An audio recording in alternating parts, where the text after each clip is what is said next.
आम्ही खराच सोबत प्रवास केलेला नाही। आपल्याला आपल्या गुरु बरोबर जर दर्शन करता आलं तो आध्यात्मिक भाव म्हणून आम्ही स्वतंत्र पुण्यावरून प्रवास करून गेलो होतो। 17 तारखेला अरेस्ट केल्यानंतर लक्षात आलं की तो आरोपी आहे। खराच प्रकरणामध्ये घराशी आमचा कोणताही आर्थिक व्यवहार नव्हता, कोणत्याही जमिनीमध्ये आम्ही पार्टनर नव्हतो, त्याच्यामुळे बाकीचे प्रश्न उद्भवत नाही।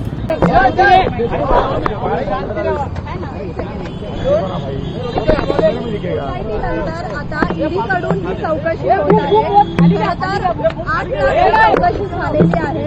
या 8 तासामध्ये अनेक प्रश्न विचारले गेले आहेत। किती प्रश्नांचा नेमकी तुम्ही काय नेमकं उत्तर दिलं? खरं तर जेव्हा चौकशीला बोलवलं त्यावेळेस आम्ही उपस्थित राहिलेलो आहे। या अगोदर अनेक बातम्यांचा विपर्यास केला गेलेला आहे, चुकीच्या बातम्या पसरवल्या, ते मला आवर्जून सांगायचंय।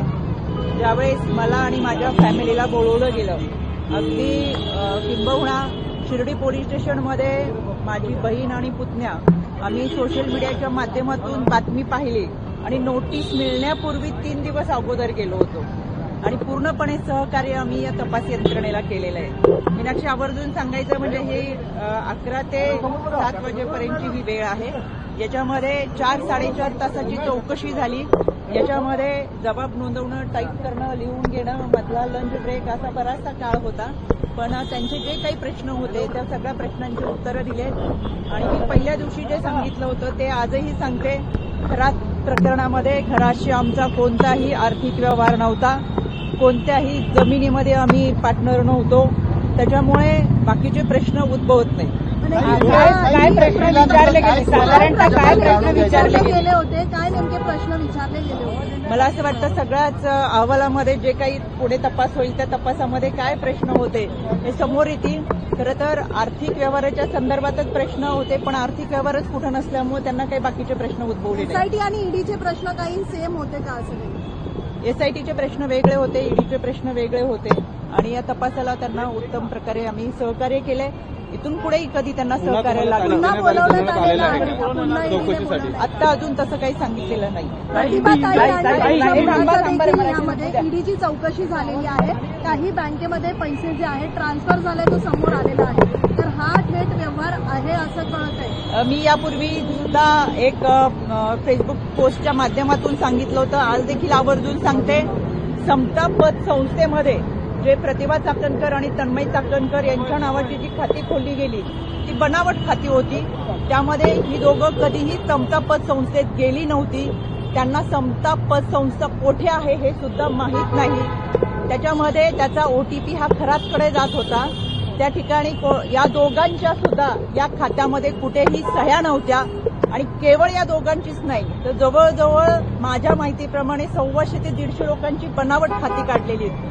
ज्या व्यक्तीला घरातून चालता सुद्धा येत नाही अशा लोकांची सुद्धा बनावट खाती ही समता पत संस्था आणि अजून एक पतसंस्था आहे त्याच्यामध्ये काढलेली आहेत। त्याच्यामुळे ही जी खाती आहेत ती खोटी आहेत।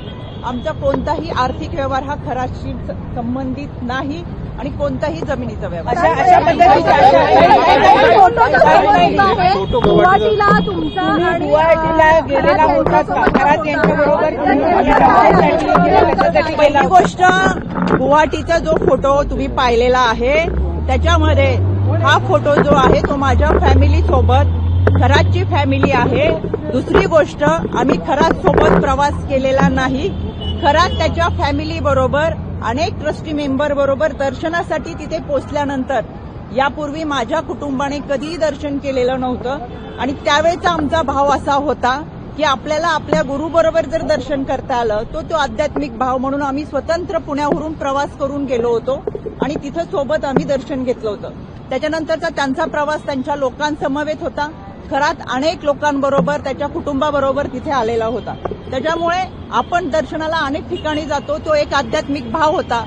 17 तारखेला अरेस्ट केल्यानंतर लक्षात आलं की तो आरोपी आहे। तोपर्यंत खरं तर आपण पाहताय अनेक क्षेत्रातील अनेक मान्यवर हे त्याला गुरु मानत होते, दर्शनासाठी जात होते। तीच आमची भावना होती आणि एक प्रामाणिक श्रद्धा आम्ही ठेवली होती। त्याच्यामुळे साहजिक तो एक श्रद्धेचा भाग होता।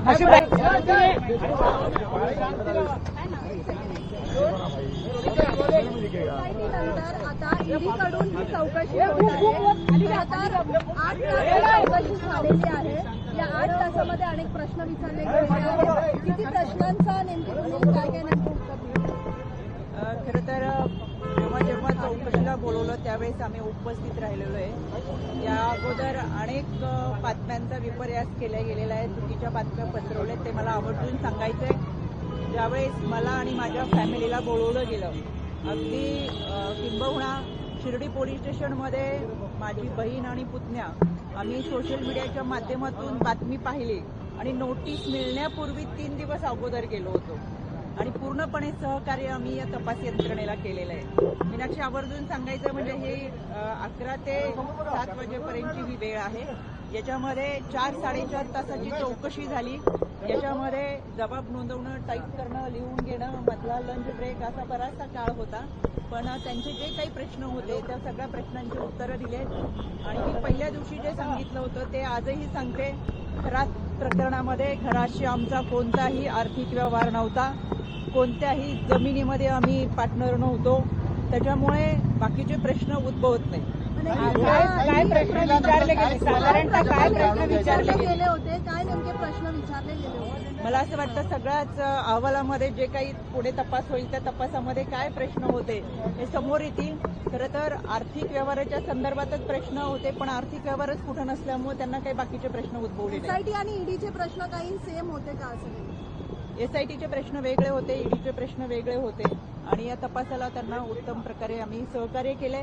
इथून पुढेही कधी त्यांना सहकार्य लागलं पुन्हा बोलवण्यात आलेलं आहे का? पुन्हा ईडीने बोलवलं? आता अजून तसं काही सांगितलेलं नाही. प्रतिभाताई आणि त्यांच्या मुलाचं देखील यामध्ये ईडीची चौकशी झालेली आहे. काही बँकेमध्ये पैसे जे आहेत ट्रान्सफर झाले तो समोर आलेला आहे. तर हा थेट व्यवहार आहे असं कळत आहे. मी यापूर्वी सुद्धा एक फेसबुक पोस्टच्या माध्यमातून सांगितलं होतं, आज देखील आवर्जून सांगते. समता पत संस्थेमध्ये जे प्रतिभा चाकणकर आणि तन्मय चाकणकर यांच्या नावाची जी खाती खोलली गेली ती बनावट खाती होती. त्यामध्ये ही दोघं कधीही समता पत संस्थेत गेली नव्हती. त्यांना समता पत संस्था कोठे आहे हे सुद्धा माहीत नाही. त्याच्यामध्ये त्याचा ओटीपी हा खरातकडे जात होता. त्या ठिकाणी या दोघांच्या सुद्धा या खात्यामध्ये कुठेही सह्या नव्हत्या आणि केवळ या दोघांचीच नाही तर जवळजवळ माझ्या माहितीप्रमाणे 150 ते 150 लोकांची बनावट खाती काढलेली आहेत. ज्या व्यक्तीला घरातून चालता सुद्धा येत नाही अशा लोकांची सुद्धा बनावट खाती ही समता पत संस्था आणि अजून एक पत संस्था आहे त्याच्यामध्ये काढलेली आहेत. त्याच्यामुळे ही जी खाती आहेत ती खोटी आहेत. आमचा कोणताही आर्थिक व्यवहार हा खराशी संबंधित नाही आणि कोणताही जमिनीचा व्यवहार. गुवाहाटीला तुमचा गुवाहाटीला गेलेला होता खरात यांच्याबरोबर. पहिली गोष्ट, गुवाहाटीचा जो फोटो तुम्ही पाहिलेला आहे त्याच्यामध्ये हा फोटो जो आहे तो माझ्या फॅमिली सोबत, खरातची फॅमिली आहे. दुसरी गोष्ट, आम्ही खरात सोबत प्रवास केलेला नाही. खरात त्याच्या फॅमिली बरोबर अनेक ट्रस्टी मेंबर बरोबर दर्शनासाठी तिथे पोहोचल्यानंतर यापूर्वी माझ्या कुटुंबाने कधीही दर्शन केलेलं नव्हतं आणि त्यावेळेचा आमचा भाव असा होता की आपल्याला आपल्या गुरुबरोबर जर दर्शन करता आलं तो आध्यात्मिक भाव म्हणून आम्ही स्वतंत्र पुण्यावरून प्रवास करून गेलो होतो आणि तिथं सोबत आम्ही दर्शन घेतलं होतं. त्याच्यानंतरचा त्यांचा प्रवास त्यांच्या लोकांसमवेत होता. खरात अनेक लोकांबरोबर त्याच्या कुटुंबाबरोबर तिथे आलेला होता. त्याच्यामुळे आपण दर्शनाला अनेक ठिकाणी जातो, तो एक आध्यात्मिक भाव होता. 17 तारखेला अरेस्ट केल्यानंतर लक्षात आलं की तो आरोपी आहे. तोपर्यंत खरं तर आपण पाहताय अनेक क्षेत्रातील अनेक मान्यवर हे त्याला गुरु मानत होते, दर्शनासाठी जात होते. तीच आमची भावना होती आणि एक प्रामाणिक श्रद्धा आम्ही ठेवली होती. त्याच्यामुळे साहजिक तो एक श्रद्धेचा भाग होता.